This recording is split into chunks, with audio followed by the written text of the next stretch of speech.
जय श्री राम भक्तों। आज मैं आपको चैत्र शुक्ल पक्ष में पड़ने वाली कामदा एकादशी व्रत के बारे में बताऊंगा और संपूर्ण जानकारी दूंगा व्रत का। आप लोग ध्यानपूर्वक सुनें।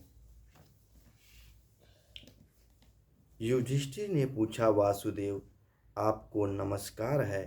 अब मेरे सामने यह बताइए कि चैत्र शुक्ल पक्ष में किस नाम की एकादशी होती है। भगवान श्री कृष्ण बोले, राजन, एकाग्रचित्त होकर यह पुरातन कथा सुनो जिसे वशिष्ठ जी ने दिलीप के पूछने पर कहा था। दिलीप ने पूछा, भगवान मैं एक बात सुनना चाहता हूँ। चैत्र मास के शुक्ल पक्ष में किस नाम की एकादशी होती है। वशिष्ठ जी बोले, राजन, चैत्र शुक्ल पक्ष में कामदा नामक एकादशी होती है। यह परम पूर्णमयी है। पाप रूपी ईंधन के लिए तो वह दानव नल की है। प्राचीन काल की बात है। नागपुर नामक एक सुंदर नगर था। वहाँ सोने के महल बने हुए थे। उस नगर में पुंडरीक आदि महाभयंकर नाग निवास करते थे। पुंडरीक नामक नाग उन दिनों वहाँ राज्य करता था। गंधर्व, किन्नर और अप्सराएं भी थी। उस नगरी का सेवन करती थी। वहाँ एक श्रेष्ठ अप्सरा भी थी जिसका नाम ललिता था। उसके साथ ललिता नाम वाला गंधर्व भी था। वे दोनों पति पत्नी के रूप में रहते थे। दोनों ही परस्पर काम से पीड़ित रहा करते थे। ललिता के हृदय में सदा पति की ही मूर्ति बसी रहती थी और ललिता के हृदय में सुंदरी ललिता नित्य निवास था। एक दिन की बात है। नागराज पुंडरीक राजभवन में बैठकर मनोरंजन कर रहा था। उस समय ललिता का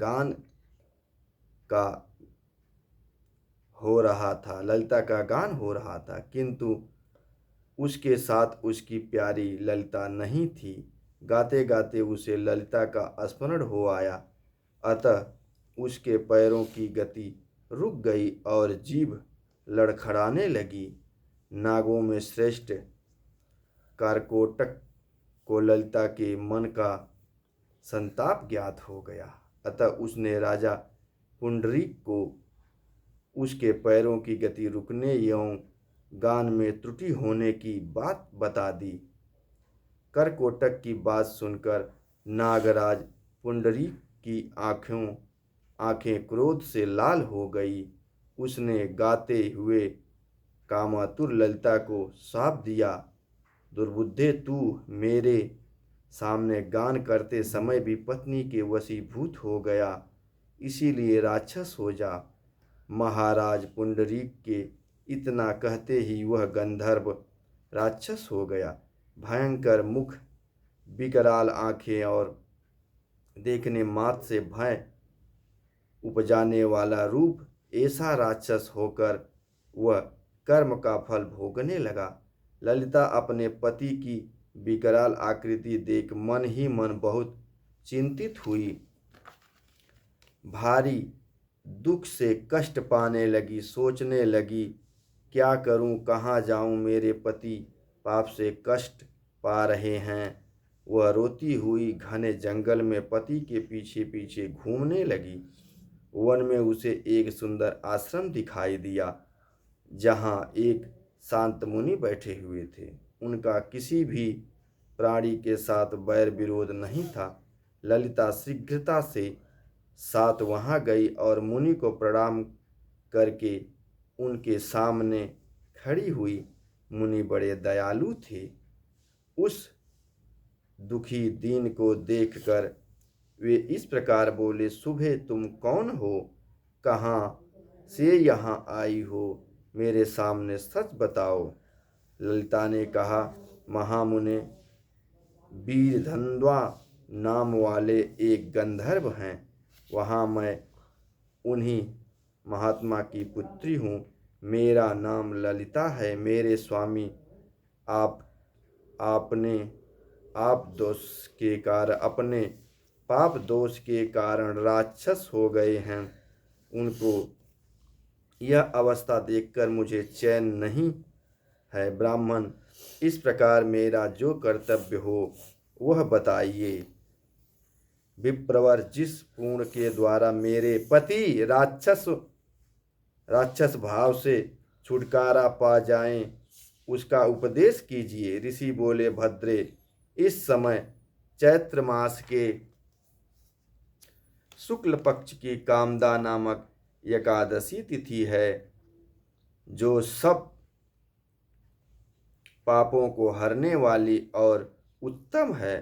तुम उसी का विधि पूर्वक व्रत करो और इस व्रत का जो पूर्ण हो उसे अपने स्वामी को दे डालो।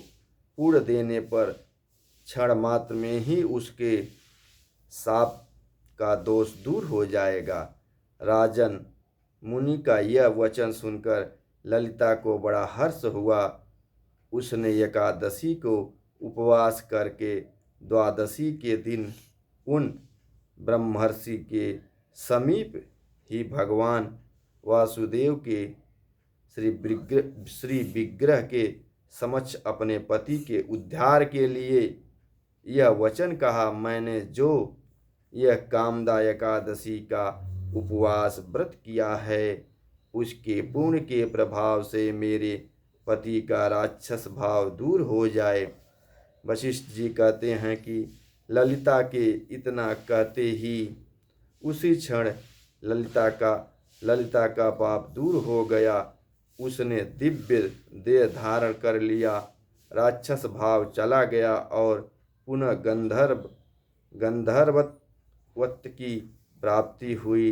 नृपश्रेष्ठ, वे दोनों पति पत्नी कामदा के प्रभाव से पहले की अपेक्षा भी अधिक सुंदर रूप धारण करके विमान पर आरूढ़ हो गए, अत्यंत शोभा पाने लगे। यह जानकर इस एकादशी के व्रत का यत्न पूर्वक पालन करना चाहिए। मैंने लोगों के हित के लिए तुम्हारे सामने इस व्रत का वर्णन किया है। कामदा एकादशी ब्रह्म हत्या आदि पापों तथा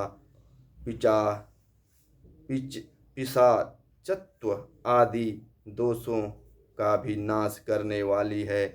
राजन, इसके पढ़ने और सुनने से वाजपेय यज्ञ का फल मिलता है। तो भक्तों, आप लोग यह वीडियो ज़्यादा से ज़्यादा भक्तों तक शेयर और सब्सक्राइब करें, जिससे कि आप भी पुण्य के भागी हों। यदि आप दूसरों का भला करेंगे तो आपका अवश्य भला होगा। जय श्री राम भक्तों।